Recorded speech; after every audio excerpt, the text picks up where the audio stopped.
Bueno,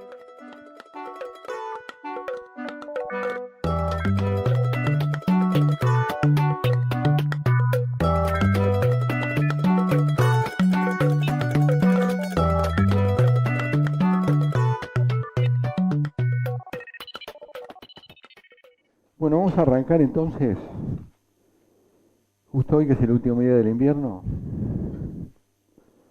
Así que el tema me parece que se presta, ¿no?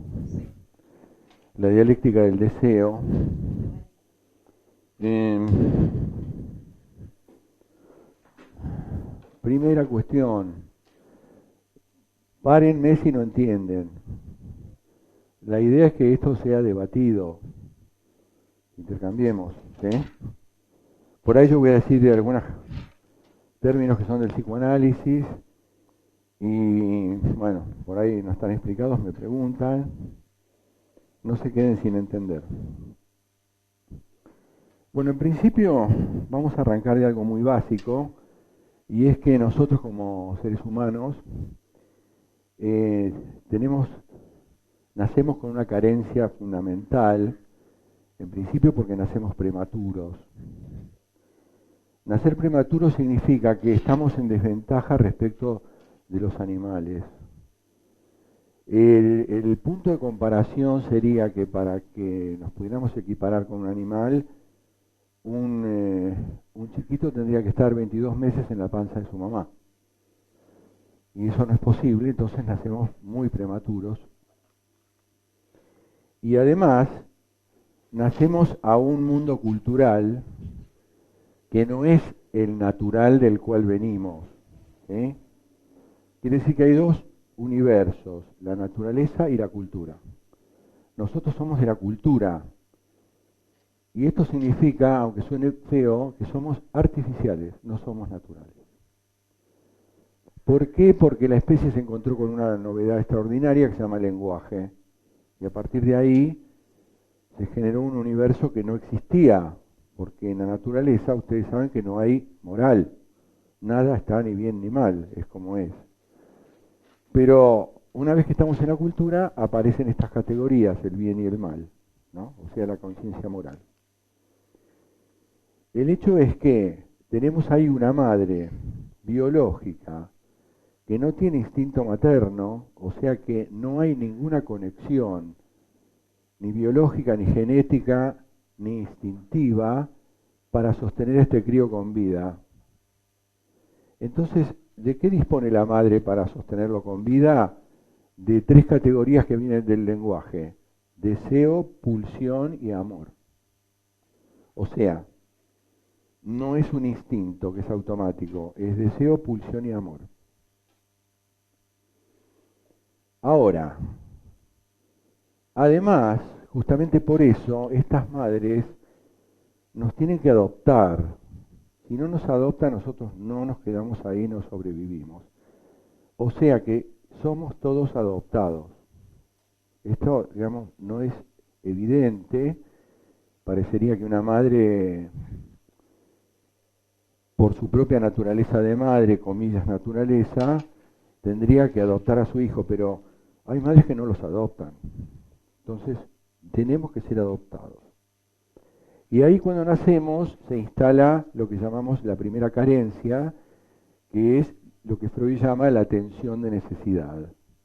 O sea, se rompe la homeostasis de la vida intrauterina, todo deja de ser automático y el chico empieza a gritar, lo cual se llama grito primal, pidiendo algo que no se sabe qué es.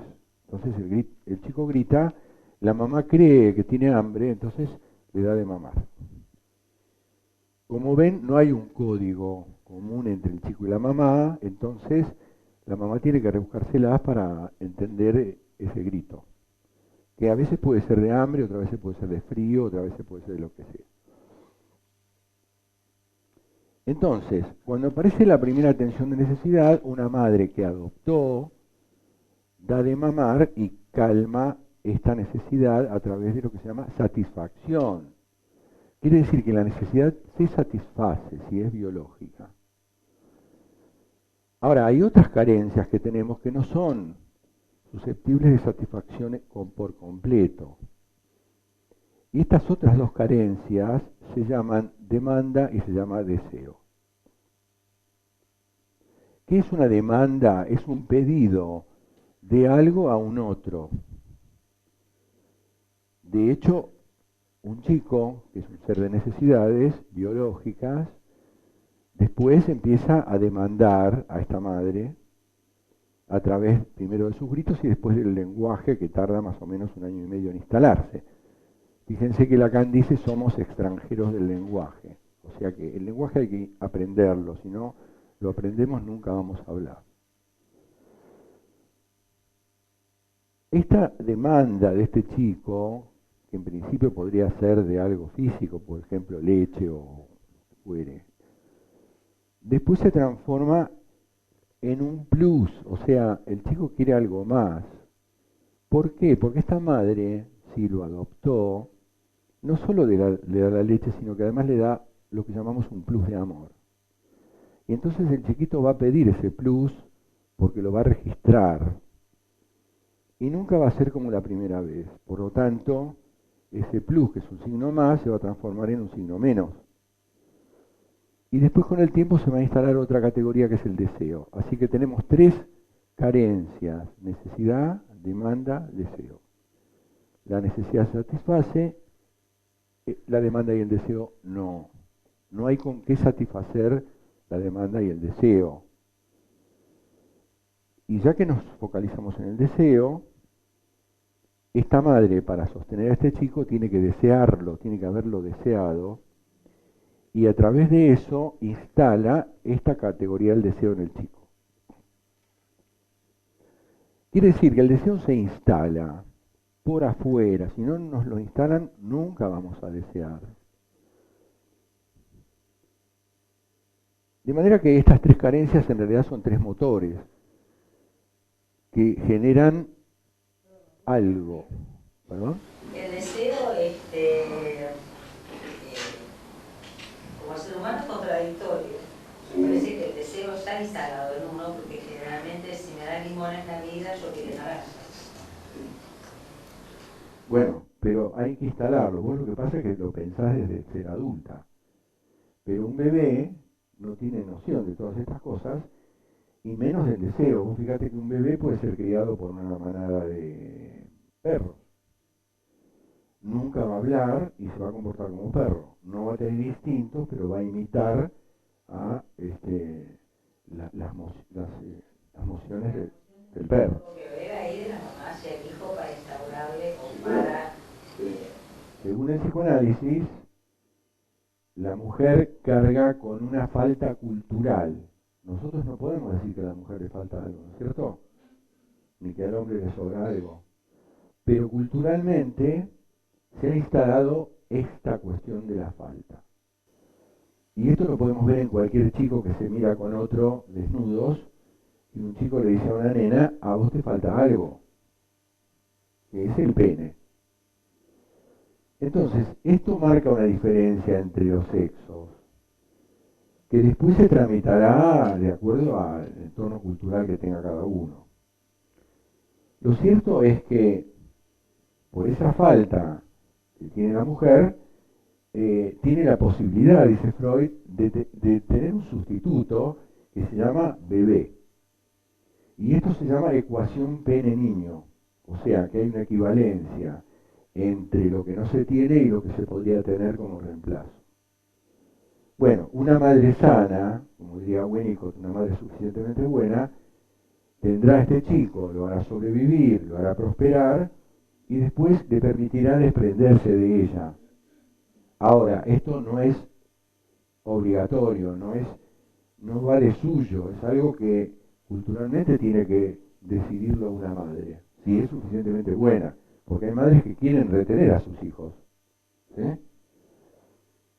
Y por eso la cuestión edípica, de la cual ustedes habrán oído hablar, es una triangularidad entre la función materna, la función paterna y el hijo. De manera que ahí hay una función paterna que interrumpe el lazo madre-hijo para que el chico pueda ser un sujeto y no un objeto de mamá. ¿Sí? les aviso que un chico que se convierte en objeto de la madre tiene un camino clínico que se llama psicosis. La psicosis es la locura, ¿sí? De lo cual podemos decir a grandes rasgos que está la psicosis temprana, que se llama esquizofrenia, la psicosis tardía, que se llama paranoia, y después muchas otras. Ok, este chico cuando nace ordena el caos. Yo les recuerdo qué significa caos. Caos significa todo mezclado y orden significa todo separado. En la vida intrauterina el chico tiene todo separado. Hay placenta, hay fluidos, hay alimentación, hay una serie de cuestiones que hacen al orden intrauterino. Cuando el chico nace, todo eso se rompe y se nace a un mundo caótico. El chico tiene una herramienta para ordenar ese caos, que es su propio cuerpo. ¿Y cómo lo ordena? Diciendo, esto me gusta, esto no me gusta. O sea, se gratifica o se frustra. Y eso es un orden, lo bueno, lo malo. Que Melanie Klein, que es una brillante sucesora de Freud, caracterizó como posición esquizoparanoide, o sea, una posición persecutoria del chiquito, en donde escinde lo bueno de lo malo, y entonces todo es bueno o todo es malo, ¿sí? Ahora, cuando un chico nace, si tenemos una madre suficientemente buena, le va a dar de todo, ¿sí? O sea, es puro sí esta madre, hasta que le dice que no. Este primer no de la madre instala lo que se llama un binario elemental. ¿Cuál es el binario? El sí y el no. ¿Dónde encontramos el sí y el no? En todos lados. Y sobre todo en la computación, el 0 y el 1 es el binario elemental, ¿no? Pasa corriente, no pasa corriente. Entonces, el puro sí de la madre original, en un momento aparece, se le opone un no. Y ese primer no es, dice Lacan, el primer falo, o sea, una especie de poder que ejerce esta madre cuando dice que no. Y el chico se ordena, se calma, por eso este no es ordenador y es tranquilizador para los chicos y para los adultos. Entonces, partamos de la base que nosotros para construir un sujeto en una familia o grupo primario, tenemos dos herramientas básicas. Una se llama amor y otra se llama ley. Si es puro amor, el chico va mal. Si es pura ley también, y si faltan las dos cosas también. O sea, nosotros no pasamos por una institución educativa que nos enseñe cuánto amor y cuánta ley hay que ponerle a un chico. Lo adquirimos culturalmente por vía de nuestro entorno familiar y otros entornos comunitarios o sociales. Lo cierto es que es muy difícil establecer la cantidad de amor y la cantidad de ley que hay que poner. Pero esto tiene que estar equilibrado. Poco amor, poca ley, mucha ley, vamos mal. Ahora, ¿por qué vamos mal? Y porque esta construcción de sujeto tiene un destino que se llama estructura clínica. O sea, ¿cuántas formas mentales podemos generar en un sujeto cuando lo construimos? Bueno, solamente tres. O hacemos un psicótico, es decir, un loco, o hacemos un perverso, o hacemos un neurótico, que somos la mayoría de nosotros. Neurosis es una palabra traída por Freud, que era neurólogo, y quiere decir enfermedad de los nervios. Pero hoy en día no lo tomamos como una enfermedad. La neurosis es una condición que podríamos decir la máxima normalidad a la que podemos aspirar, ¿sí? Es decir, que partimos de la base que somos todos neuróticos, más o menos sufrientes, porque el neurótico es uno de los que más sufre de todas las estructuras. ¿Por qué el neurótico sufre? Porque al neurótico no le está prometida la felicidad ni el encuentro con el objeto. O sea, lo nuestro es un desencuentro permanente. Vos no encontrás lo que querés, lo que buscás, no encontrás tu objeto de deseo. Si lo encontrás es un garrón también, ¿no? O sea, por algo dice un dicho, dos cosas jodidas te pueden pasar en la vida, que no se te cumplan los deseos y que se te cumplan.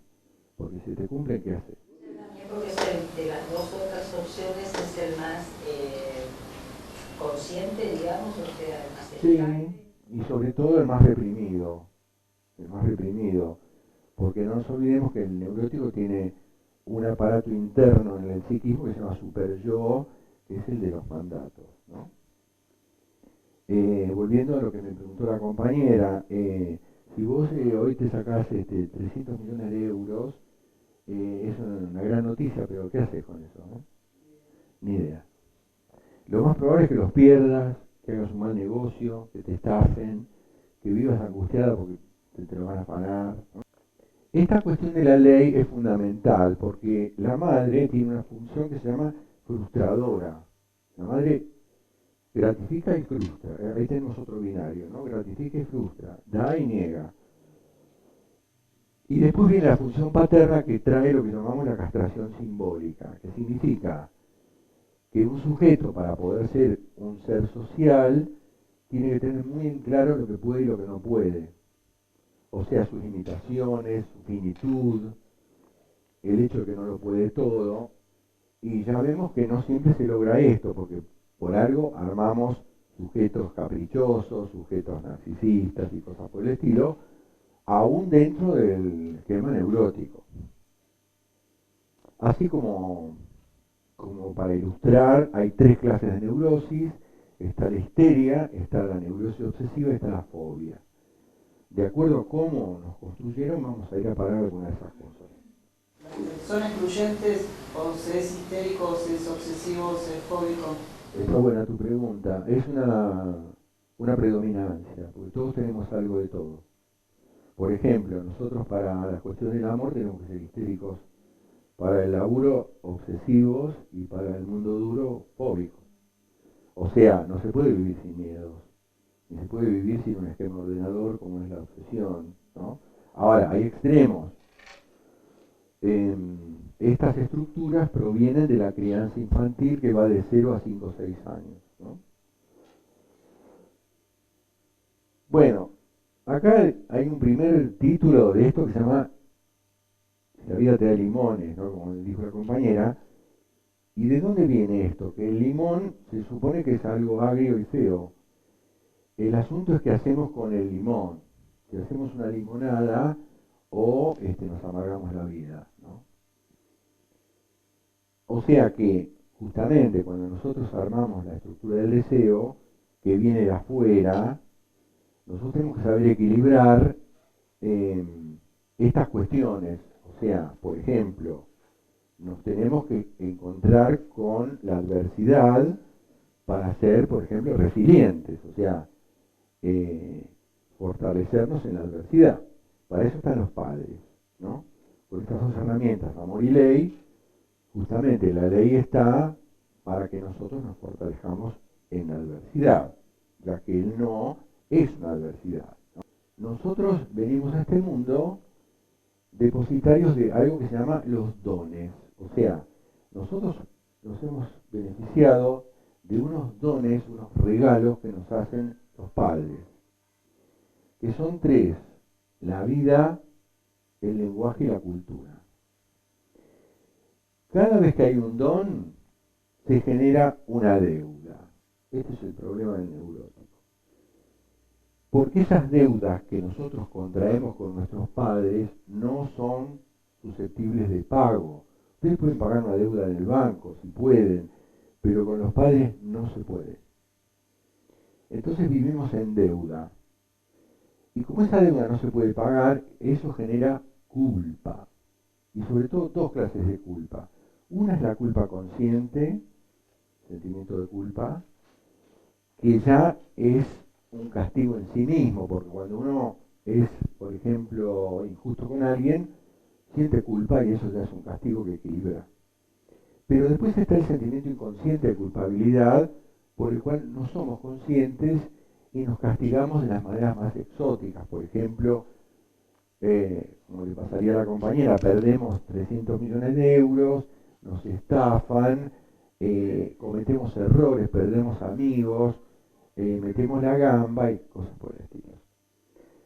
el problema de la culpa es muy importante porque justamente acá se trata de un pago imposible, pero el sistema mental, el aparato psíquico, tiene maneras de que ese pago se efectivice. Y ese es el problema, porque nosotros pagamos con otra moneda. Pagamos con síntomas, pagamos con enfermedades, pagamos con sufrimiento, pagamos con autosabotaje todo el tiempo. Ustedes saben que Freud planteó que nosotros tenemos la pulsión de vida y la pulsión de muerte. O sea, si vamos al sentido común, parecería que todos vamos por nuestro bien, pero en realidad no es así. Nosotros también nos metemos palos en la rueda todo el tiempo. Y el asunto es con qué moneda pagamos. Generalmente pagamos con el cuerpo, pagamos con las ideas y pagamos con la conducta. Es decir, síntomas. Síntomas somáticos, síntomas ideativos, síntomas conductuales. Ahora, yo hablé de amor y ley, pero eso es en un corte. En otro corte, los padres nos forman con dos tipos de discurso. Vamos a aclarar qué es un discurso. Un discurso es lo que se dice, pero también desde qué lugar se dice. Ustedes habrán oído hablar del discurso médico, del discurso del poder, etcétera, ¿no? Bueno, hay dos discursos básicos que son el discurso del amo, que es el del mandato, y el discurso del conocimiento, que es el del aprendizaje. O sea, nuestros padres nos mandan, nos obligan, nos castigan, eso es el amo, y después nos enseñan. Después Lacan, cuando formaliza los 4 discursos, a este segundo le va a llamar discurso universitario, ¿no? Quiere decir que hay estos dos textos básicos con los cuales nos construyen. Vamos a ir adelantando que nosotros somos un constructo de discurso. No solo nuestra mente, sino hasta el cuerpo que tenemos proviene de un discurso. Esto no es de sentido común. Básicamente, en el grupo primario tenemos el discurso del amo, y en el grupo escolar, que es el primer grupo secundario, tenemos el discurso universitario al nivel que es la escolaridad. Ahora, de acuerdo a cómo estos dos discursos se articulen, vamos a salir con una estructura o con otra en términos mentales. Entonces, una familia no sabe que está construyendo hasta que detona algo, por ejemplo, un brote psicótico. O el descubrimiento de una sexualidad no prevista. O sea, estas cosas se aprenden en la casa, pero nadie sabe cómo. Uno se noticia que tiene un chico psicótico cuando el chico se brota. O se noticia que tiene un chico gay porque, bueno, descubrió que su sexualidad no es la que dice el mandato.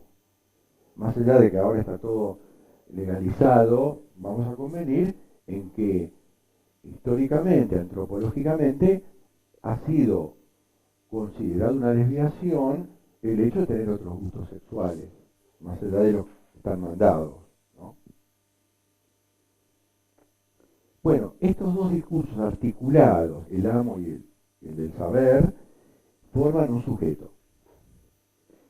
Ahora, este sujeto va a parar una estructura clínica, como dije, psicosis, perversión o neurosis. De acuerdo a cómo está instalado el factor ley en este sujeto. Por ejemplo, en el psicótico no hay ley. Decimos en psicoanálisis, no hay padre interno. En el perverso hay una cierta versión del padre, o sea, una versión bastante particular de la norma paterna. Y en la neurosis hay una instalación de la ley muy fuertemente arraigada a través de lo que llamamos el superyo, con sus mecanismos de represión y, digamos, la coacción que se hace sobre el ello, que es otro aspecto del aparato, en donde están los deseos. Ya vamos entrando en la cuestión del deseo.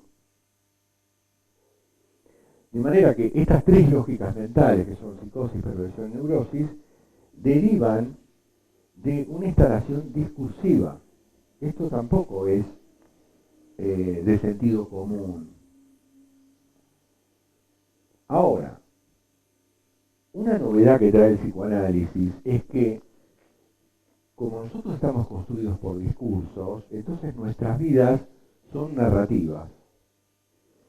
Y si bien los hechos que hemos vivido, los hemos vivido y ya no existen porque ya pasaron, sí tenemos una historia personal que es una narrativa de esos hechos. Por lo tanto, la historia de cada uno es efectiva, es esa narrativa que cada uno tiene, aunque esté distorsionada respecto de lo que realmente pasó. Y esto tiene como de bueno que el psicoanálisis también es la revisión de una narrativa. Entonces nosotros podemos reformular esta escritura en parte para salirnos de los estados de sufrimiento del neurótico, que son, como decimos, los síntomas, la angustia, las inhibiciones. Bueno, este título es Dialéctica del Deseo. Vamos a ver qué es el deseo. El deseo profundo es algo bastante difícil de definir, pero el deseo cotidiano es lo que podríamos llamar los anhelos de todos los días, ¿no? Es decir, lo que nosotros queremos y lo que nosotros no queremos. Si yo les dijera, bueno, fulano quiere una milanesa napolitana que se la haga la mamá, ahí tenemos las tres carencias. Tenemos la necesidad de la proteína, tenemos la demanda a la madre y tenemos el objeto de deseo que sería la milanesa, para ponerlo en llano, ¿no? Y justamente, como el deseo que nosotros tenemos, los deseos que tenemos, fueron instalados desde afuera, no se olviden que somos el efecto de discursos. O sea que las cosas que deseamos y que no deseamos vinieron de afuera. Y el psicoanálisis trata de eso, puntualmente, de averiguar qué deseamos en realidad. Porque, como venimos en una construcción cultural, en donde podemos decir así, se parte de una materia plástica, que es un chico recién nacido, alguien lo moldea, que son los padres, después eso se fragua, se cristaliza en una forma rígida y generalmente poco flexible. Entonces quedamos atrapados en un formato que hicieron nuestros padres. Lo que hace el psicoanálisis es volver a plastificar este masacote y reordenar el moldeo en algunos aspectos, ¿no? Fíjense que los deseos que nos construyeron, además, son contradictorios, porque nosotros podemos tener una madre o un padre que diga, bueno, a mí me gusta esto, pero no lo voy a tratar de obtener, por ejemplo, porque es pecado, o porque es delito, o porque lo que fuere, ¿no? Quiere decir que el deseo es algo un poco como inmanejable, porque uno no sabe realmente qué quiere, o quiere cosas contradictorias, y entonces, desde esa óptica, forja un hijo con esas contradicciones.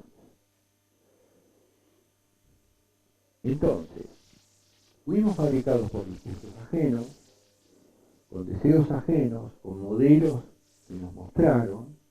Quiere decir que somos una combinatoria de identificaciones. Y esto es lo que se puede modificar desde el psicoanálisis. Y la pregunta sería, de todos esos deseos que nos han inculcado, ¿cuáles me convienen? ¿Es cierto que yo deseo esto y no otra cosa? Entonces el proceso sería así, somos materia plástica, nos moldean, y ese moldeo tiene un perjuicio primario y un beneficio secundario. ¿Cuál es el perjuicio primario? Que quedamos congelados en el deseo del otro. Y el beneficio secundario es que pagamos el precio para pertenecer. O sea, nosotros, si hay algo que necesitamos en este planeta, es ser reconocidos, ser queridos, pertenecer a un grupo social, ser aceptados. Entonces, con esos condicionamientos, nosotros estamos en este planeta. Ahora, vamos a ver qué es la dialéctica. La dialéctica, primero que nada, es una corriente filosófica que empezó con los griegos antiguos, con un tal Demócrito, después siguió con Hegel, 100 años antes que Freud, y después siguió con distintos autores hasta llegar a Marx y Engels y otros filósofos muy importantes. Podemos decir que, además de la filosofía, es una metodología de análisis, porque es un método que analiza las contradicciones. Y por donde ustedes vayan van a encontrar contradicciones. Somos contradictorios, todo es contradictorio, pero esto es susceptible de análisis. De manera que la regla básica de la dialéctica es que todo se mueve y todo está conectado. O sea, cuando hablamos de dialéctica hablamos de dinámica, hablamos de procesos, y sobre todo, y básicamente, procesos entre dos polos opuestos, ¿no? Por ejemplo, lo que está pasando hoy acá. Acá tenemos un auditorio formado por una serie de personas y además tenemos un disertante, que soy yo. Ahora, estos dos polos están aunque ustedes no hablen, están en intercambio dialéctico. Y se llama tesis y antítesis. Y generan una terceridad que se llama síntesis. ¿Cuál es la síntesis acá? Que ustedes y yo nos estamos modificando en este momento a través de algo intelectual, a través de información, a través de las reflexiones que cada uno se hace a partir de lo que yo estoy diciendo o lo que diga alguno de ustedes. De manera que podemos decir que la dialéctica es movimiento y conexión. Entonces, es proceso entre polos y saltos cualitativos, porque entonces son tesis y antítesis que interjuegan y un salto cualitativo, que es la síntesis, ¿no? Y después empieza de nuevo. Bueno, Hegel habló de la espiral dialéctica, que es un proceso que supera lo que llamamos el círculo vicioso, que es una calecita. Bueno, la espiral dialéctica es una espiral que asciende a novedades, ¿no? Fíjense que tanto el psicoanálisis como lo otro que enseñamos acá, que es psicología social, atacan el estereotipo, o sea, lo congelado. Porque esos estereotipos tienen su raíz en los discursos del amo, justamente. Y estas disciplinas atacan el discurso del amo. Por eso, en un dispositivo analítico, como puede ser el análisis de cualquiera de ustedes, si es un psicoanalista se van a encontrar con alguien que no juzga, no critica, no manda, no da recetas, ni ninguna cosa por el estilo. Simplemente escucha y dice algo como aporte. De hecho, los psicoanalistas somos, en el fondo, parteros de un saber del otro. El saber está del otro lado. Ahora, cuando hablamos de dialéctica del deseo, estamos diciendo que es un proceso dinámico entre distintos deseos. Por ejemplo, los deseos contradictorios de nuestros padres, que quieren y no quieren, y que quieren una cosa y que quieren la otra, etc. O sea que todo esto es complicado y hasta confuso. Y dilucidar estas cosas lleva mucho tiempo, y justamente lo que ataca estas formulaciones originarias es este discurso que se llama discurso analítico. Vimos el del amo, el universitario, después el discurso neurótico, que Lacan le llama discurso histérico, y después el discurso analítico, que es la novedad freudiana. O sea, ¿desde qué lugar y con qué palabras yo ataco el estereotipo, el factor de sufrimiento del otro? Porque de última, todo el mundo viene acá porque sufre, ¿no? Después, secundariamente, van a ver ustedes que analizarse deriva en que uno se convierte en psicoanalista, pero para eso tiene que cumplir otras formalidades. De manera que nosotros no salimos de la universidad, nosotros salimos de un análisis. Hay otra cuestión. Por el hecho de que nosotros pagamos un precio que se llama perjuicio primario y obtenemos un beneficio que se llama beneficio secundario, nosotros llevamos, aunque esto parezca fuerte, una vida extorsiva. O sea, nosotros estamos obligados a hacer concesiones que no querríamos para pertenecer y para ser queridos por el otro. Ahora, nosotros somos forjados por estos padres y por otros para ser del otro. Es decir, acá hay una cuestión de poder implicada. Todo padre tiene esta idea peregrina de ser el dueño de su hijo. Pocos padres tienen esta especie de altruismo de decir, bueno, vos sos para el mundo, ¿no?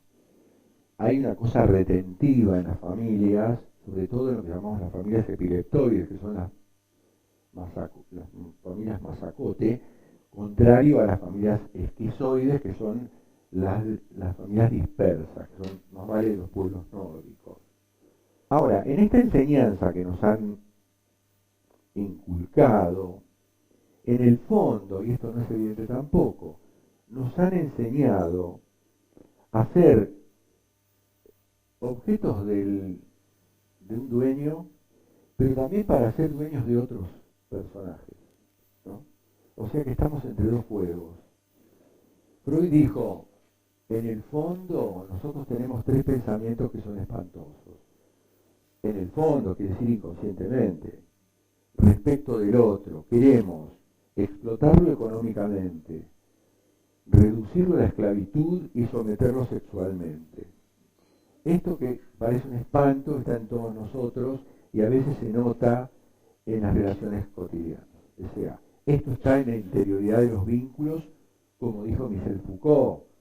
O sea, la cuestión del poder no está en una clase dominante contra la otra. Aparte, está en la capilaridad, dice, de los pequeños vínculos, de los simples vínculos. Y Lacan dice todas relaciones de dominancia. Y esto puede ser sutil o puede ser brutal.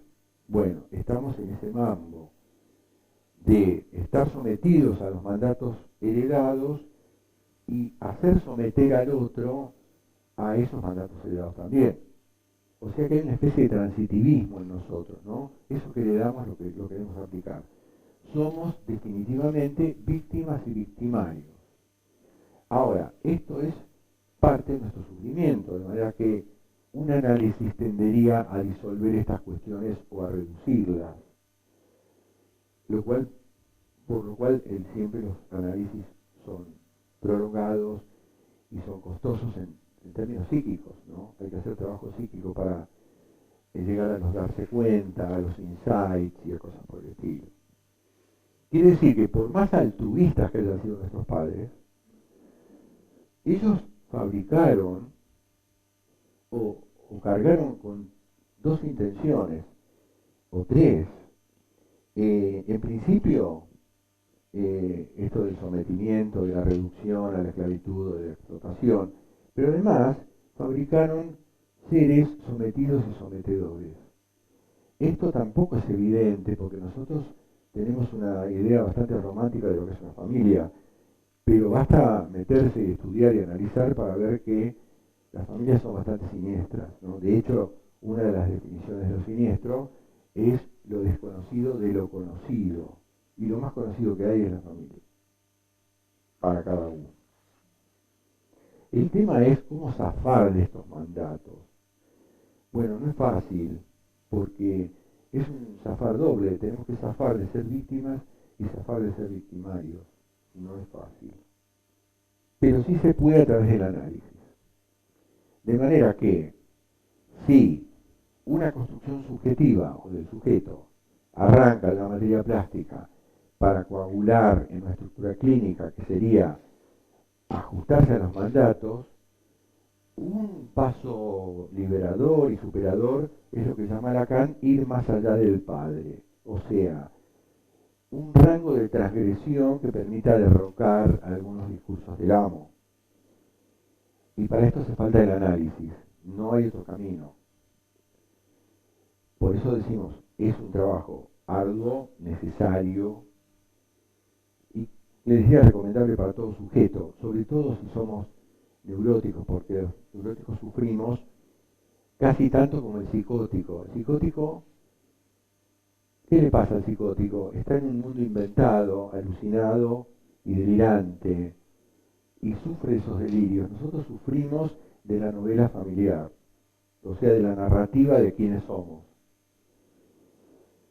Y esa narrativa es muy determinante porque nos nos impone un punto de vista sobre las cosas. Ustedes saben que hay un dicho que dice cómo se sale de un infierno cambiando de punto de vista. Bueno, nosotros tenemos un punto de vista coagulado por una familia que no siempre es el mejor. Y por eso tenemos miradas depresivas, miradas melancólicas, miradas paranoides, miradas fóbicas y cosas por el estilo. No podemos no tenerlas, justamente porque no nos está prometida la cura. Nosotros no curamos neuróticos, curamos los efectos de la neurosis, que ya los mencioné, los síntomas, las inhibiciones y las angustias.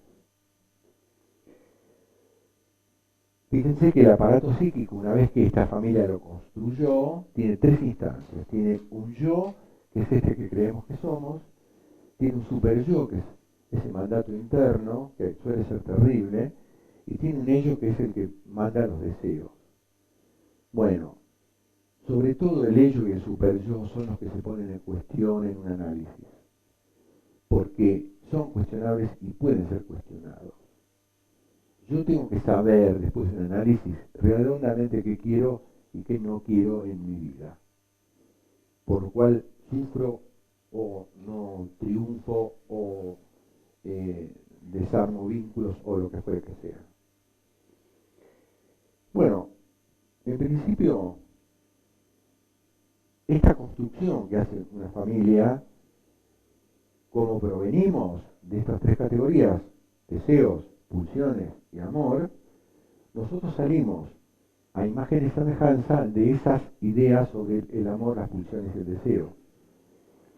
Por lo tanto, estamos adaptados a sistemas sociales, por ejemplo, las instituciones, la familia después que construimos, el grupo de amistades que hacemos, las actividades en las que nos metemos, que son instancias que controlan las pulsiones, que son una especie de caldero hirviente que quiere expresarse, ¿no?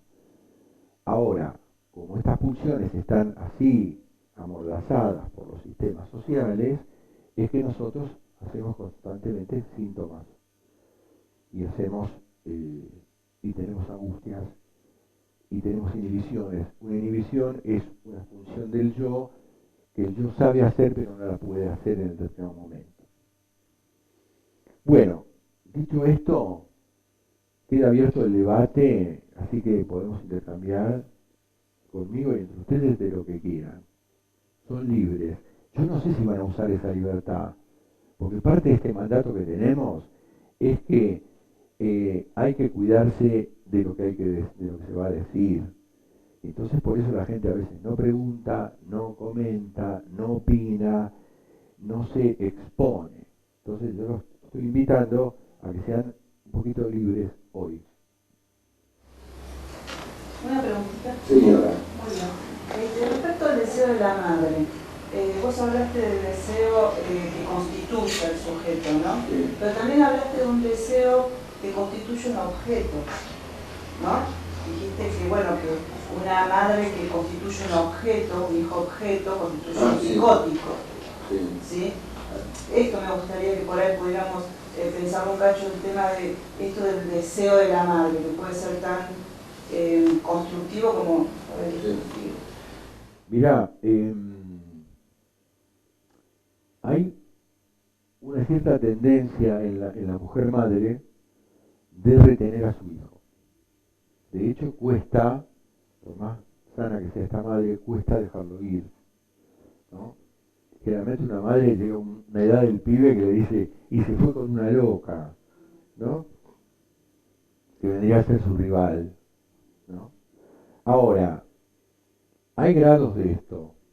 También hay madres que no dan pelota y que ni siquiera te adoptan, o te dan en adopción. El tema es la madre que enferma, porque hay un síndrome que se llama el síndrome del hijo enfermo. Y es la madre que retiene a su hijo a través de la enfermedad y lo cuida para que no se cure nunca, ¿no?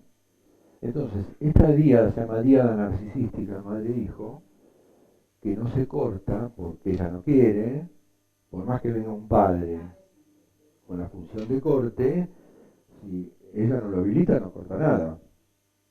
O sea, El padre justamente tiene esa debilidad, vamos a decir, que es que debe ser habilitado. Y a veces es habilitado, pero su función de corte es después corroída por el discurso materno. De hecho, hay una condición en la mujer respecto de su propio padre, y que se ve mucho en la histeria, en donde una mujer puede decir, bueno, yo idealicé a mi padre hasta que me decepcionó. Entonces todos los hombres me decepcionan, ¿no? Y en la vida cotidiana el discurso podría ser este tipo es un inútil, las cosas las tengo que hacer yo. Esa es la mujer fálica, ¿no? O sea, desmerece al hombre, corroe su discurso, o le dice al hijo, mira, no le hagas caso a este tarado, ¿no? También es una posibilidad. Claro, sí. Eso depende de la crianza de esta mujer, porque tampoco sabemos nosotros con quién hacemos vínculos. Fíjate que nosotros estamos en una sociedad que hace vínculos en nombre del amor. Y el amor pasional es lo más engañoso que existe en la medida en que no te permite discriminar las cosas. Si vos estás muy metida con alguien, hay cosas que negás. Y vos cuando te casás con una familia completa. Entonces, pero uno no tiene esa idea. Digamos, la idea es que yo quiero a este tipo, me encantó, es divino, sí, pero viene con toda la tropa, ¿no? Y con toda su ideología. Entonces, por eso, digamos, el malestar en la cultura de la que habla Freud, es el malestar en los vínculos, en los sistemas sociales que armamos con el otro, ¿no?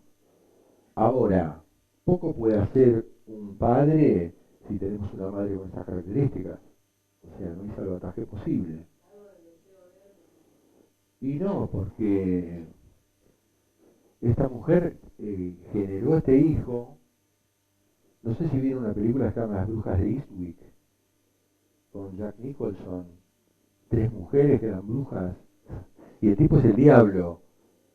Jack Nicholson es el diablo. Se enamora de las minas y les hace un hijo a cada una.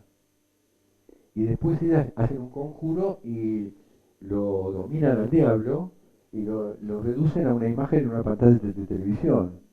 Entonces los pibes juegan y el diablo no puede hacer más que mirar y las minas dominaron al diablo, ¿no?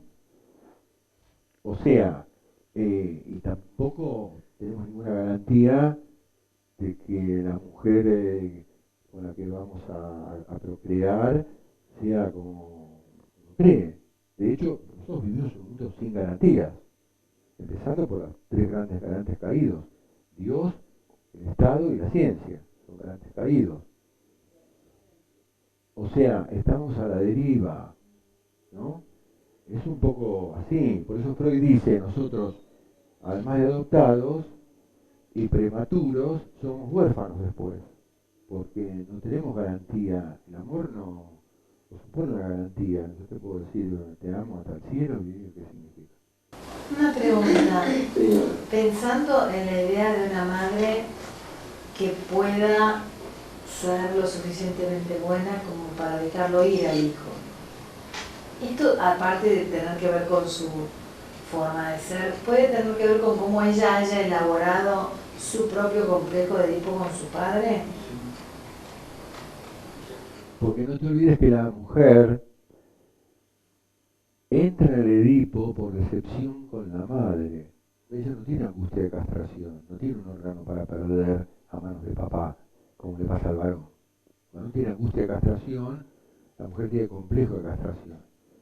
Entonces, se decepciona de la madre, a veces eso deriva en los más grandes odios que han existido en la especie, y después se decepciona de papá porque no le va a dar el hijo que ella quiere, ¿no? Y entonces, así como nosotros salimos rápido del Edipo, la mujer entra rápido y no sale, ¿no? Pero bueno, todo esto, digamos, es una estructura que después tiene las anécdotas del caso por caso. Hay que ver cómo se funcionó en una determinada familia, qué cuadro de valores fueron transmitidos, en términos justamente del bien y del mal. Porque eso es muy relativo. El bien y el mal depende de cada comunidad y de cada circuito social, ¿no? Lo que es bueno para nosotros, bueno, para otros y viceversa, ¿no? Yo pienso en un padre que con una hija mujer la quiso, entre comillas, lo suficiente, ni tanto ni poco, como para darle la posibilidad a ella de no agarrarse, digamos, de este hijo y dejarlo ir. Sí, bueno, depende de los discursos que circularon. Nosotros somos el efecto de palabras. Es decir, lo que hacemos, lo que pensamos, nuestra ideología, nuestro estilo. Inclusive Lacan dice, el mismo cuerpo está construido con palabras, ¿no? Por eso nos enfermamos, nos curamos. También va a estar el chico que por más que tenga la libertad del hogar, sea el pegote de la madre, no se vaya para atrás. Esto es tan específico. Y por eso le fue instalado. Un chico no es pegote por sí mismo, le han enseñado a ser pegote. Ahí está la familia epileptoide. Ahí está la familia epileptoide. O sea, la que no deja crecer. En nombre del amor, ojo, esto es lo peor. En nombre del amor no le pones límites a un chico y lo estropeas para siempre. También la cancha de Teresa con invitación al amor, ¿no? El engañoso y engañado por ser. Bueno, el amor es engañoso y engañado, porque es ilusorio. ¿Cuántos casos han habido de grandes amores y a todo verso? Vos a alguien lo podés convencer hasta la médula de que es el hombre de tu vida. Ahora, nunca se sabe. Me volvió por otro lado. Por la otra parte. Porque, a ver, cuando vos estás en un vínculo, vos no tenés más remedio que creerle al otro. Porque si no estás en un conflicto eterno. Entonces lo que el otro te dice es, bueno, será así. Ahora, ¿cuántas veces nos hemos encontrado después del tiempo que no eran así las cosas? Por eso existe un aspecto del psicoanálisis que es la resignificación retroactiva. O sea, vos vivís una vida, pero acá te enterás de algo y resignificás todo para atrás, ¿no? Fíjate lo que le pasó a Leonard Cohen. ¿Lo tiene a Leonard Cohen? Cantautor canadiense. ¿Lo tienen? Se los recomiendo. Es un capo, premio de la lengua española por las letras y unas músicas extraordinarias. Bueno, él hizo mucha plata cantando y un día cuando hizo suficiente plata se fue a un convento, a una especie de granja religiosa de un monje con su mujer. Y se pasó 20 años ahí. Y un día se enteró que el manager le había robado toda la plata, tipo que él confiaba como su mejor amigo, ¿no? Entonces tuvo que salir a cantar de nuevo. De hecho, ustedes ven los videos y ven toda la juventud de Leonard Cohen, de repente se corta cuando tiene, qué sé yo, 50 años, y después vuelve que tiene 70 y pico. Para cantar de nuevo, se quedó sin plata. Bueno, a él no le dio, por ejemplo, como para suicidarse, pero ese tipo se hubiera suicidado. Pero sí le dio para decir, este turno, que yo le confié toda mi plata, se la gastó. O sea, ahí, por ejemplo, puso en acto otra vez el deseo. En vez de suprimirse y suprimirlo, de algún modo encontró otro deseo que era el de cantar. Claro. Ahí tenés un sujeto deseante, porque el motor del deseo es lo que falta. La falta es el motor de las cosas. Vos estás acá hoy porque te falta algo. Yo también. O sea, motores. Todas las carencias son motores. Necesidad, demanda, deseo. Ahora, lo que decía la compañera, en términos del amor, que es la demanda, porque en el fondo toda demanda es de amor, dependemos del discurso. No es lo mismo que vos necesites 200 gramos de proteína y lo tenés acá y te lo comes. Que además tiene que ser rico, derivado del lenguaje. Sino que además, el objeto de deseo también lo podés tener o desear, tener o no tener, pero en la demanda que implica la cuestión del amor, dependés de unos gestos del otro. Ahora, o el otro es un gran actor, o dice la verdad, porque esa también puede ser, que diga la verdad y realmente me ama. Entonces, ¿qué hace uno que es un gil? Dice, me ama. Yo me quedé con algo con respecto al neurótico, en la mejor de las versiones, como dijiste.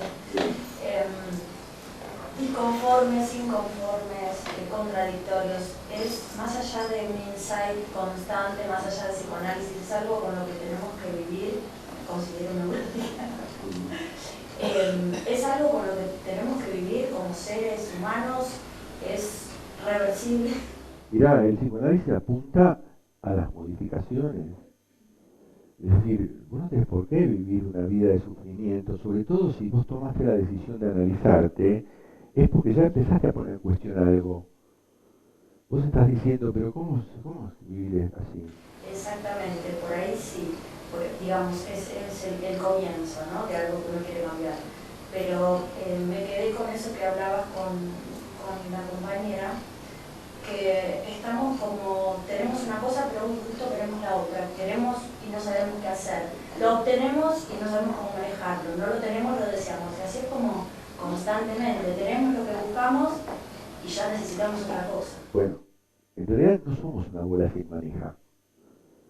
O sea, tenemos nuestros criterios, nuestro razonamiento, y con eso nos manejamos en el mundo. Ahora, todo está en cómo te criaron, que es lo que Freud llama series complementarias. O sea, en toda la crianza infantil hay un factor que se llama factor disposicional, o sea, cómo te armaron para enfrentar el futuro.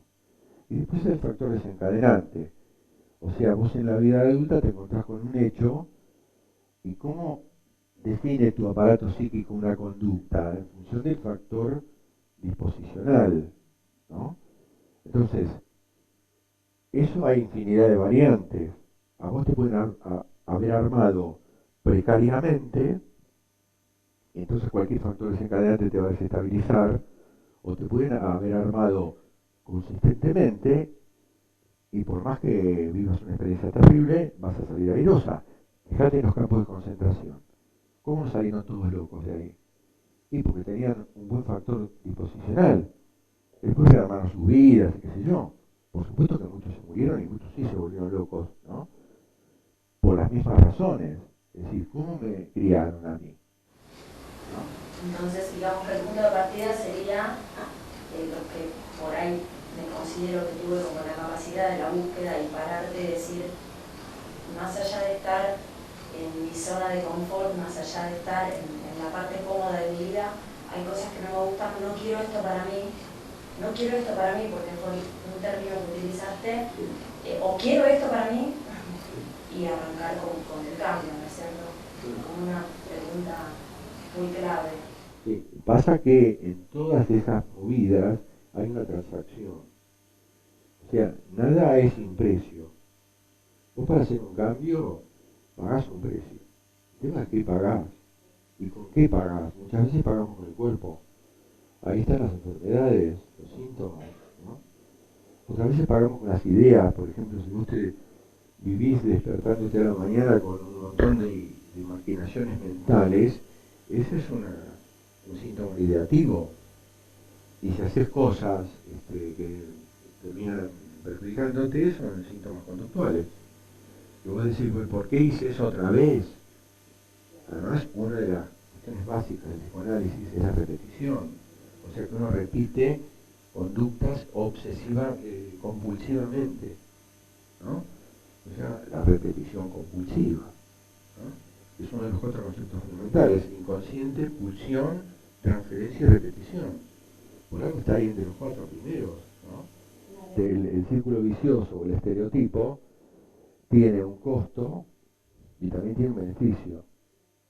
Por eso es muy importante distinguir perjuicio primario y beneficio secundario.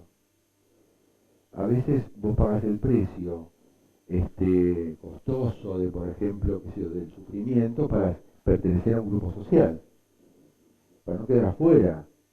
Vos fíjate los chicos que entran, por ejemplo, en consumos y cosas así, que no habían probado, quieren pertenecer y pagan el precio de la adicción, ¿no? O sea, vos para entrar acá tenés que fumar, por ejemplo, tenés que robar o tenés que matar. Estos pibes que matan porque sí, eso genera chapa en los grupos sociales donde están. Entonces los pibes salen a matar por eso. Con relación al costo, es un costo. Nosotros somos inconscientes o inconscientes. Si somos neuróticos, podemos ser conscientes del costo. Uno puede saber que está pagando un precio demasiado alto por algo. Pasa que lo pagás, porque lo peor es quedarte afuera del sistema. Si yo te dijera, acá apagamos todas las luces, ¿no? Estamos en el espacio exterior, yo estoy solo, y estoy desesperado porque no hay nadie. Entonces yo digo hola, y de acá me dicen hola mi amor, y de acá me dicen la puta que te parió. Y la tercera posibilidad es que nadie me conteste nada. ¿Qué es lo peor? Que no me conteste nadie. Entonces me quedo con la puteada, ¿no? Y no hay otra. O sea, pago el precio. Por eso digo que vivimos una vida extorsiva. Lo vivimos pagando precios, ¿no? Justamente en el psicoanálisis se trabaja mucho la cuestión del pago.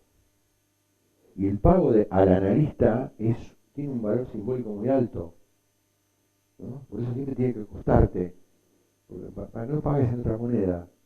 Una de las cuestiones neuróticas es que uno paga con otra moneda y en otro lado, ¿no? Es como el tipo que se pelea con el jefe.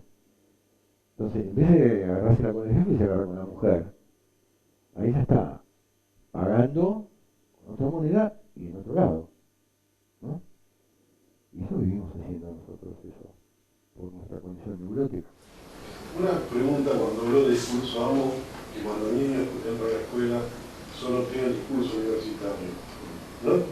Aún no tienen también un discurso amo que a veces entra en contradicción incluso con el discurso amo de la casa. Por eso los dos discursos básicos, que son amo y universitario, tienen la misma condición coercitiva sobre el sujeto. Es mandato, es reto, es juzgamiento. Claro, pero a veces en la escuela los discursos amos no son coincidentes con También, los discursos amos de la casa. también están las contradicciones. Pasa que en una época, la del maestro, como se dice, de palabra santa, y hoy no, hoy va el padre y lo caga a trompadas al maestro, porque todo se ha degradado, ¿no? Nosotros vivimos una degradación social muy importante. Nosotros estamos fabricando perversos y no neuróticos hoy día, porque ahora es como que está todo permitido, aunque no lo puedas comprar, y todo es oferta, oferta, oferta, y vos te quedás como afuera, entonces querés entrar, y entonces culturalmente te transforman y te forjan como un perverso, es decir, aquel que transgrede la ley aún sabiendo que dice la ley, ¿no? Porque no es que el perverso no sabe lo que dice la ley, el perverso sabe. Ahora, también tenemos que distinguir el perverso de la perversión sexual íntima, que podría ser, por ejemplo, un masoquista que goza clavándose un clavo, del psicópata, que es el perverso mayor que va contra el otro, ¿no? Ese es el violador, el asesino, el chorro, ¿no? Pero bueno, estamos en una sociedad muy tocada con el tema instrucción, construcción de sujeto, enseñanza, la cuestión del deseo, el equilibrio entre amor y ley, está todo para atrás. En el caso de que hay un matrimonio, el padre fallece y que las madres a veces los ponen en los lugares del padre, a los hijos. Y, bueno, pero hay muchos casos. O a veces cuando se O divorcia. sea, claro. O sea, eso con el deseo, o sea, ¿cómo se explicaría? O sea, no entiendo. Eso es obligar a un hijo a cumplir una función para la cual no está hecho. Porque los hijos cumplen roles, no funciones. Las funciones son materna y paterna. Entonces un hijo puede ser en términos de roles, puede ser un líder de la banda, puede ser un portavoz de la familia, que es el que se enferma, puede ser un chivo emisario, que es el que sufre bullying, ¿no? Pero obligar a un chico a cumplir una función, que es la del padre, es un desafío espantoso. No está hecho para eso el chico. Además se confunde mucho porque ¿dónde queda la ley de prohibición del incesto ahí? ¿No? En el inconsciente está el incesto operando y en la conciencia le das el lugar del padre. Es un lío en la cabeza que se hace ese pibe. Después hay otra condición que es cuando padres inmaduros pretenden la madurez en los hijos. Entonces les exigen responsabilidades que los hijos no pueden cumplir, entonces después los muelen a palos. Hay mucha violencia infantil derivada de eso, de un padre que le exige al hijo una función paterna. Y el chico no le da, el tiene, a veces son chiquitos, y terminan golpeados porque no cumplen el nivel, no dan el nivel. Pero los hijos a veces como que se hace cargo, o sea, el chico toma ese rol y no es un rol. Sí puede tomar, depende de la edad, puede tomar el rol de proveedor. Sí, eso sí, pero siendo hijo, no padre. Padre no está, murió. Se fue. Entonces, depende de la crianza para que el chico esté apto para cumplir un rol de proveedor, porque la edad lo merita y porque tiene las aptitudes, puede laburar y puede salir a trabajar, siendo hijo, no un reemplazante de nadie. Porque eso también es una gran confusión familiar, ¿no? En realidad, todas las familias producen confusiones de lugares muy profundas, y así salen los pibes. Mario, yo quiero hacer una pregunta, pero no sé si se trata del tema de hoy. Seguro que sí. Bueno, ¿por qué en todos los grupos familiares, pero en todos absolutamente, hay una persona que se toma como el chivo expiatorio? Y siempre es culpa de este y todo. Porque es un mecanismo, se llama mecanismo de seguridad grupal. Los grupos necesitan un tacho de basura. Y ahí hay un rol, chivo emisario. O chivo expiatorio. ¿Cuál es la actitud que tiene? Porque lo ubican perfecto, la familia lo ubica y todos están de acuerdo en ese rol, ¿no es cierto? ¿Cómo tiene que ser ese miembro del grupo familiar para que lo... Y es un tipo que lo convencieron de ese lugar. Todos. Sí. Además, todos tenemos un super yo, una parte del super yo que se llama padre sádico, que te manda a hacer cosas en tu contra. Por ejemplo, en psicología social vemos que un rol tiene doble entrada. El sujeto asume, el grupo adjudica. Ahí está el rol, ¿no? Ahora, un chivo, se nota que el grupo le adjudica, pero no que él asume porque el tipo se queja de ese rol. Entonces, ¿quién disfruta? El inconsciente. Super yo inconsciente. No el yo. Cuando ese miembro, o sea, el grupo, el chivo expiatorio, se da cuenta del mecanismo que está teniendo el grupo familiar. Ah, si se da cuenta puede zafar. Puede zafar y buscan otro, ¿sí? Buscan otro, sí. O a veces lo echan, que ese sería el chivo expiatorio, lo echan o lo matan, y surge otro. Y después está el portavoz, que es el que no tiene conciencia de que está denunciando una disfunción familiar y es el que se enferma, o no aprende. Ese es el portavoz. No es el que habla en nombre del grupo, es el vocero. El portavoz es el que denuncia como si fuera un fusible en una instalación eléctrica. Revienta primero. Bueno, para Prisión Riviera, el psicótico es el portavoz familiar. O sea, ahí fue depositada fue algo depositado del orden de lo enfermo. Después la familia se queja, pero le vino bien. Ahí tenés otra vez el beneficio secundario y el perjuicio primario. Ahora, ¿esto sucede solamente en la organización familiar occidental? No, esto es universal. Sí, es universal. Por ejemplo, en Japón existe una condición superyoica fenomenal que hace que un pibe que no pruebe una materia se suicide. Es un superyo monstruoso. No puede soportar el pibe. De hecho, se vio en la guerra como los japoneses no se podían rendir. Y los kamikazes que se mataban. O los tipos que iban aunque sea con cuchillos y los mataban a todos. O sea, es una cultura. Como la cultura japonesa derivó en por qué se rindió Japón en la Segunda Guerra. No fue por las bombas atómicas. Al emperador le importaba 3 pepinos, murieron 2 millones de tipos. Se rindieron porque los yanquis le dijeron, mire, si no te rendís conmigo, te rendís con los rusos, y los rusos te bajan del imperio, no sos más emperador. Entonces se rindieron a los yanquis. Porque Stalin estaba ahí, en la puerta.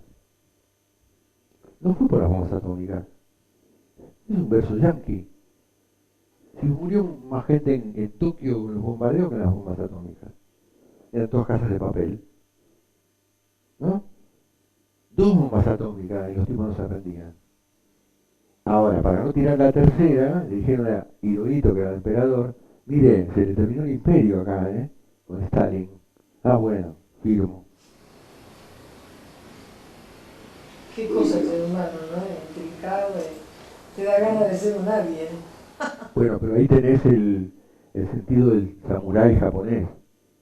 El honor, los grandes valores, el tipo que se hace el harakiri, que tiene otro nombre en japonés, no me acuerdo cómo se llama, pero no es harakiri, que se rompe las tripas por cuestiones del honor. Bueno, muchas gracias por haber venido, aplausos para todos.